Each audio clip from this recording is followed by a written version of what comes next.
So one, obviously, transmedium mastery. You get that in the first volume, you get that in the second volume, you get that in the third volume. These objects, it's one thing to say something is transmedium, but when you really think about what it means here, it's like they treat water and air. Honestly, it seems like a single operating environment for them. They can enter without a splash or turbulence, at least not always, but they can, and they often will do that. They can exit the water, same way, without a splash, sometimes, or without turbulence. So that's like, that just shows there's some kind of active control here of whatever their surrounding medium happens to be. Another thing that they definitely do, and you notice this in the first volume, you definitely notice this in the second volume, is what I would call a strategic awareness. I mentioned this briefly earlier today, where they will shadow Navy vessels. They will shadow submarines as well. U.S. submarines, Russian submarines, they will do this. They will, like, you're in a submarine and you notice there's an object that's shadowing you at a certain distance. Sometimes it will circle around you, like really freaky, or it will do other things. It will approach you. Sometimes they will approach so fast, like 150 knots or higher, that you're the captain of the submarine and you're thinking, is that a torpedo coming at us? And you will take evasive maneuvers. And then, at least in one case that I'm thinking of, it will just stop at a certain distance and just remain there. I'm sure causing you to freak out. You're like, you're way below the water with this thing. You're wondering what the hell this is. But then it'll hang around for a long enough period of time and then just move away. This has happened many times. But what I'm saying is, this is a recurring behavior where these things will come up. Your electronics will go offline, usually while this thing is near you. But it will avoid outright harm. They will avoid permanent harm to the ship. So when you think of this, I mean, there's a pattern there. There's a consistency in that pattern. And again, it sounds like protocol to me. What are they doing? Is it intelligence gathering? I will assume. Is it testing defenses? Like, this is, the more I think of it, the more I start to suspect, like, they are seeing, maybe they're asking, what will it take for us to disable their communications? What will it take for us to disable their weapon systems? And are they testing our technology? Because one of the things that I notice is, when you compare human technology from the 1940s, then to the 50s and 60s and 70s and 80s and beyond, I mean, it changes in every single decade. There are upgrades that are made throughout that whole time. And thinking of it from the alien point of view, is it outrageous to think they might be asking themselves, where are these humans up to now operationally? Are we able to screw with them now? Do we have to change things? And I just wonder if that's what they're doing. They're doing their own calibration of our systems. I mean, I'm just guessing here, but it sounds quite reasonable to me. When you consider that they're watching us, they're watching how we have totally militarized the entire globe. Whether you think that's a good idea or a bad idea, it's the reality. Like, we have militarized the entire globe. We've got military systems throughout the globe with nuclear weapons and all other kinds of weapon systems pointing in every which direction. If you're them looking at us, you might be thinking, we would like to know a little bit more about these weapon systems. So it's not outrageous to think they would be testing and tweaking and that kind of things.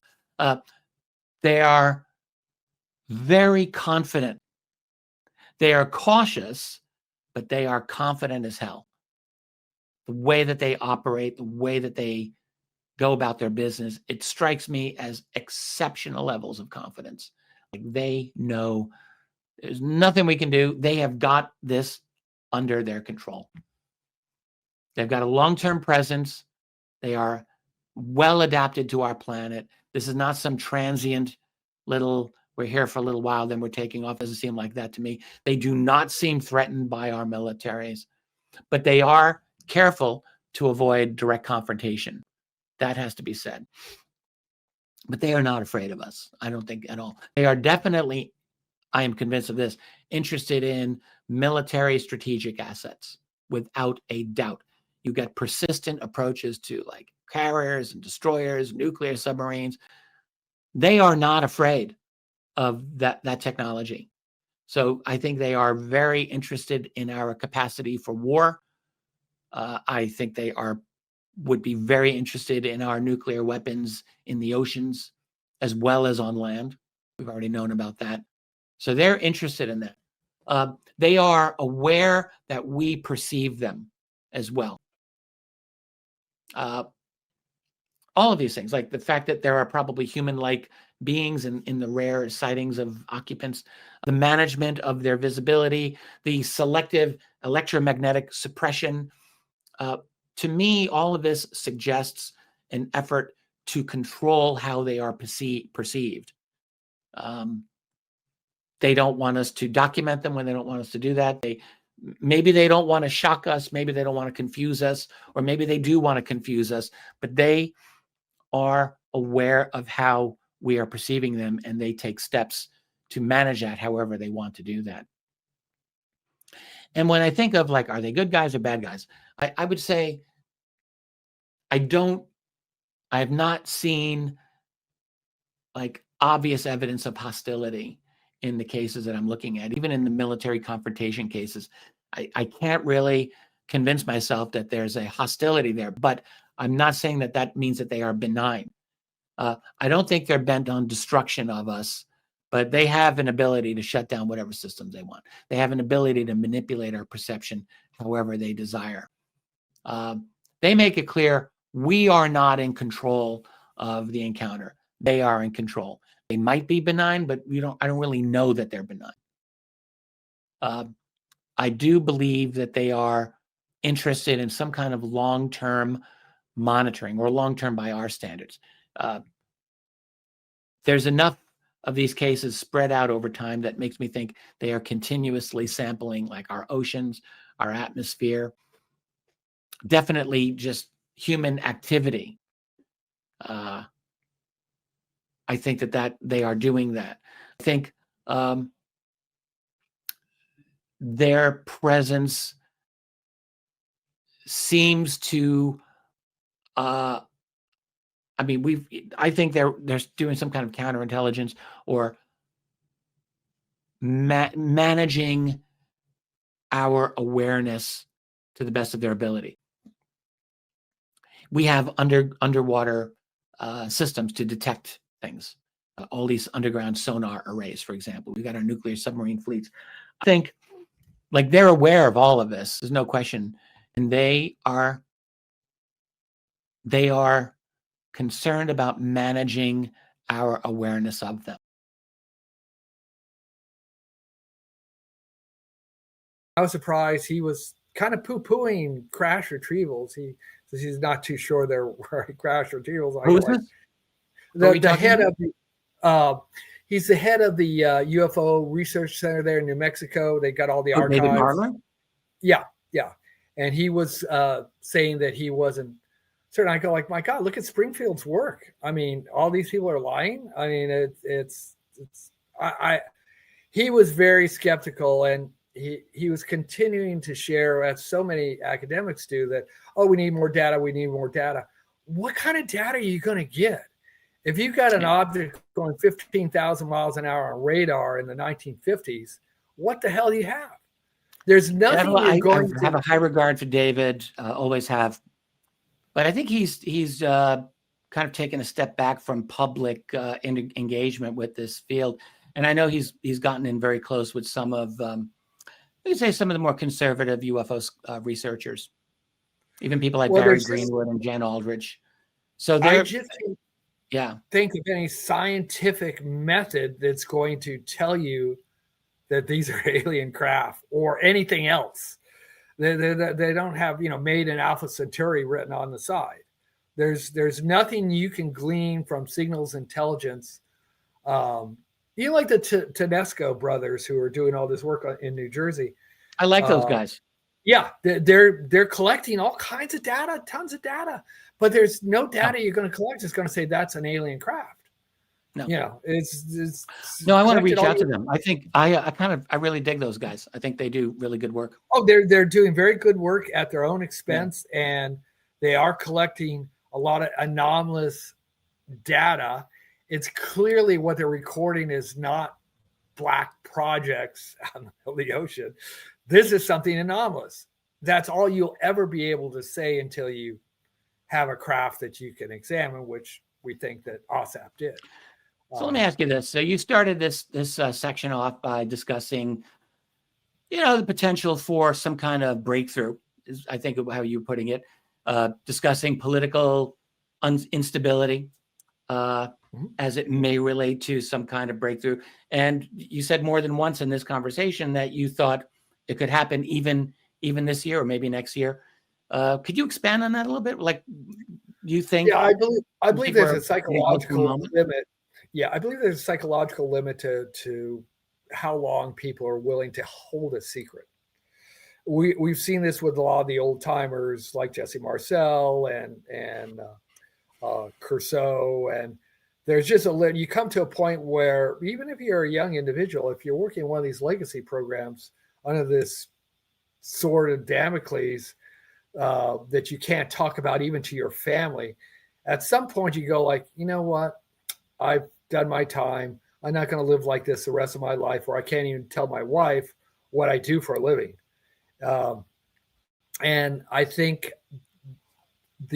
so much breaking loose in the zeitgeist now, we see all these military insiders coming forth saying, I saw this, I saw this, I saw this.